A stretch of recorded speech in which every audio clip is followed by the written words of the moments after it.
In this video, I'll show you how to hide personal information on a Facebook page step by step. First, sign in to Facebook and switch to the page you manage. Open Settings and Privacy, then select Settings. Go to Page Information or the About section and review the details displayed on your page.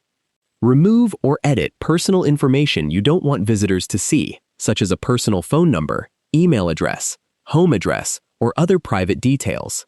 If your page is connected to Meta Business Suite, review your business information and access settings there as well. Next, check Page Access and remove any people who should no longer have access to manage the page. Avoid publishing personal information in posts, photos, or page descriptions, and review your older content if necessary.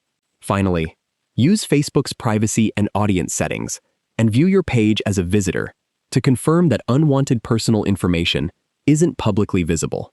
Keep in mind that some page information may be required by Facebook or may be visible to people with specific page permissions. That's how you can reduce the amount of personal information displayed on your Facebook page and keep your account more private. If you found this video helpful, please like the video, subscribe to the channel, and turn on notifications for more easy Facebook tutorials. Thanks for watching.